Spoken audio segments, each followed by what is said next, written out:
Alors mes chers amis, pour ce nouveau cours de Torah, quelle soirée ce soir chez mes amis Atali, du côté d'Achoma, Yerushalayim, avec mes amis Lombroso, avec tous les amis de cette belle famille Atali qui nous a reçus chez eux, Shimshon et son épouse, incroyable.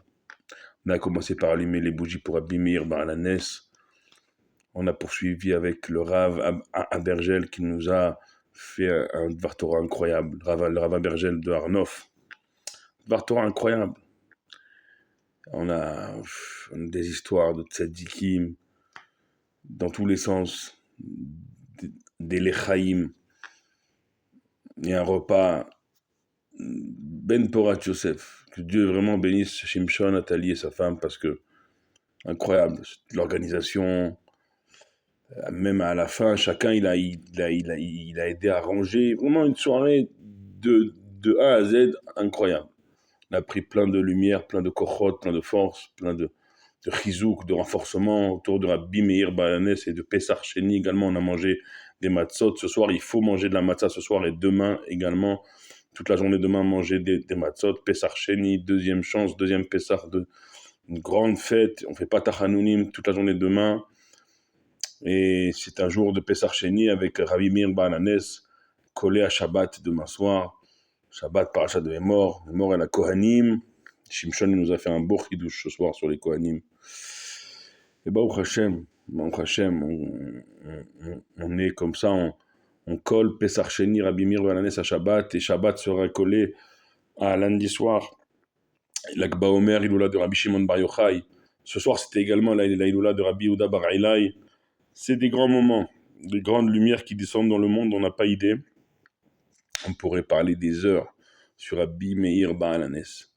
Vous savez, comme ça, c'est dans Chassidut, c'est marqué comme ça que des fois, des histoires de tzadikim valent des fois mieux qu'un, entre guillemets, un discours technique, même en Torah, même en Gemara. Pourquoi ? Parce que, bien sûr que la Gemara, c'est extraordinaire, c'est profond, c'est même technique, mais on ressort des trésors, bien sûr, mais des histoires de tzadikim, ça réchauffe les cœurs. Et on a besoin d'être rattaché comme ça, d'être réchauffé par notre attachement au tzadikim. Si on pouvait faire un retour et se remettre dans le contexte de l'époque de Rabbi Meir et de Rabbi Shimon et de Rabbi Yehuda Bar Ilai, cette époque post-destruction du deuxième temple, où en terre d'Israël, c'était pas évident. Comme le Rav, il l'a dit ce soir, les Romains, ils assiégeaient tout. On venait de perdre le temple. On réalise pas ce que c'est cette époque-là, parce qu'on n'a jamais connu le temple. On espère le connaître très bientôt avec Mashiach, bien sûr. Ben Keni Ratson.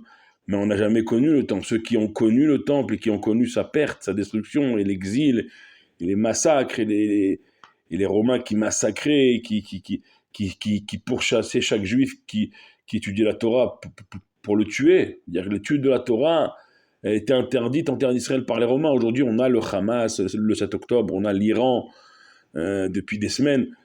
Mais en terre d'Israël, malgré les menaces, personne ne nous empêche d'étudier la Torah. Et personne ne nous empêchera jamais d'étudier la Torah parce qu'on est chez nous. On est sur notre terre, revenu et chez nous. Mais il faut prendre conscience que les Romains, à l'époque de Rabbi Shimon et de Rabbi Meir, les élèves de Rabbi Akiva, et Rabbi Yehuda Bar Ilai, tous ces tzadikim-là, Rabbi Hanina ben Teradion, c'était le beau-père de Rabbi Meir Balanès, le père de la femme de Rabbi Meir Brouria. Ces géants-là, envers et contre toutes les menaces de mort qui pesaient sur ceux qui continuaient à maintenir la flamme de la Torah, la flamme d'Akadosh Baruch Hu dans ce monde, même après la destruction du Beth Amikdash. Et ben ils ont continué. Rabbi Akiva, il s'est fait dépecer. Il est mort en Kiddush Hashem. Tous ces géants-là qu'on est en train de fêter ces jours-là, entre ce soir et jusqu'à l'Akba Omer, lundi soir, le mardi, il faut prendre conscience de la Messirut Nefesh. Et quand on fait Messirut Nefesh, on peut dispenser le monde du din, dispenser le monde de la rigueur, de la justice, de la dureté, comme le fera Rabbi Shimon et son fils, Rabbi Elazar. On verra la semaine prochaine, mais déjà Rabbi Meir ce soir, c'est incroyable, Rabbi Meir Balanes. Chacun il s'intéresse ce soir et demain, même Shabbat, qui c'est Rabbi Meir Balanes. On n'a pas idée, il y a des sipurim, en-sof, des histoires sans fin sur Rabbi Meir. Des histoires sans fin on a parlé déjà avant sa naissance, dans le ventre de sa maman, et même de sa femme Brouria, jusqu'à la mort des enfants de Rabbi Meir et de Brouria. Un Shabbat que sa femme Brouria, elle a attendu la fin de Shabbat pour le dire à son mari, pour ne pas perturber les cours de Torah qu'il donnait chaque Shabbat.